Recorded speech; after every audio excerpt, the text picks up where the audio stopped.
ওনাকে বিস্তারিত জানানো হওয়ার পরে উনি বলেছেন যে হ্যাঁ সন্তোষ প্রকাশ করেছেন এবং সেই সাথে আমরা যে 1 ঘন্টা সময় বাড়িয়েছি সকাল 7:30 এবং বিকাল 4:30 পর্যন্ত, এটারও বললেন যে এটা যৌক্তিকভাবে এটা হয়েছে এবং উনি সন্তোষ প্রকাশ করেছেন।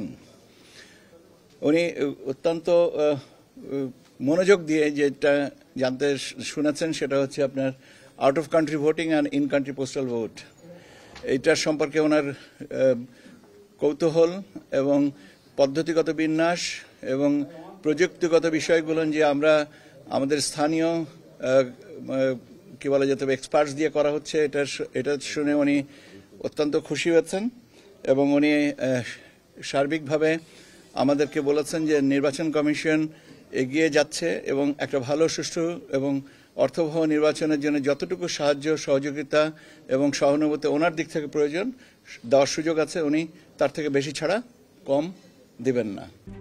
RICL TMX, যুগের পর যুগ স্থাপনা থাকে মজবুত।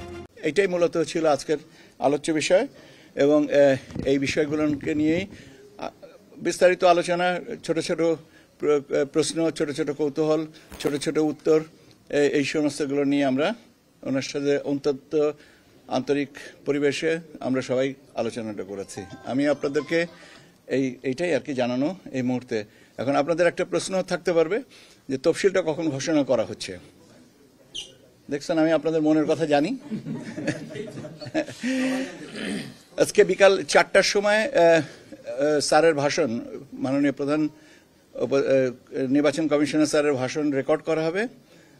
এখন সম্ভবত স্যার নির্বাচন কমিশনার স্যারদের সাথে বসে সার্বিক বিষয়টা নিয়ে আলোচনা করে তফসিলটা কখন ঘোষণা করবেন এটা সম্পর্কে সিদ্ধান্ত নেবেন। কাজে যখনই আমি সিদ্ধান্তটা জানতে পারবো আমি আবার আপনাদের সামনে এসে সেটা বলে যাব। আপাতত এইটুকুই, একটু অপেক্ষা করেন, হয়তো আমি ঘন্টাখানেক পরে আপনাদেরকে বা 2 ঘন্টা পরে আমি আর একটা আপডেট দিতে পারবো। আপনাদেরকে ধন্যবাদ। আসসালামু আলাইকুম।